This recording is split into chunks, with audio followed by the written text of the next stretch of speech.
যাওয়ার সময় স্পষ্টতই বুঝতে পেরেছি বিভিন্ন জায়গায় ব্যারিকেড এখনো পর্যন্ত দেওয়া আছে। স্কুল সার্ভিস কমিশনের অফিসে তালা মারা আছে। পুলিশ যিনি গার্ড আছেন তাকে ডেকে গেট খোলান এবং আমাদের ভেতরে ঢুকতে দেন। ভেতরে আমরা ঢুকে গিয়ে দেখি কোলাপসেবল গেটে তালা মারা আছে এবং সেই ছবিও আমরা তুলে এনেছি। এতৎসত্ত্বেও আমরা বলি যে কোনো জায়গায় ড্রপ বক্স আছে কি না, আমরা অন্তত ডেপুটেশনের একটা কপি এখানে জমা দিয়ে যেতে চাই। সেখানে যিনি দায়িত্বে রয়েছেন তিনি বললেন না, কোনো ড্রপ বক্স নেই, এমনকি যে টেবিল চেয়ার ছিল সেইগুলোকেও বাইরে বের করে ফেলে রাখা হয়েছে। সুতরাং আপনারা চাইলে এই টেবিলে ফেলে রেখে যেতে পারেন, কিন্তু সেই ক্ষেত্রে ডেপুটেশনের কোনো গুরুত্ব থাকবে না।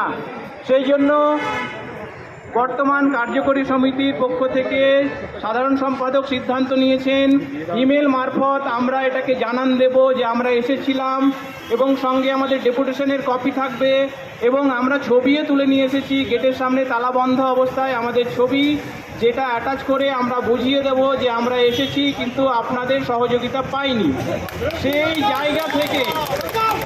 জায়গা থেকে আমরা এখন সিদ্ধান্ত নিয়েছি যে আমরা যে জায়গা থেকে আমাদের মিছিল শুরু করেছিলাম সেই করুণাময়ীতে ফিরে যাব এবং সেইখান থেকে 3-4 জনের একটা প্রতিনিধি দল বিকাশ ভবনে গিয়ে কমিশনার ফর স্কুল এডুকেশন ওনার কাছে একটা ডেপুটেশন দেবেন, এই সিদ্ধান্তটা নেওয়া হয়েছে। সুতরাং আমরা মিছিল করে আবার যে জায়গায় মিছিল শুরু করেছি সেই জায়গায় ফিরে যাব।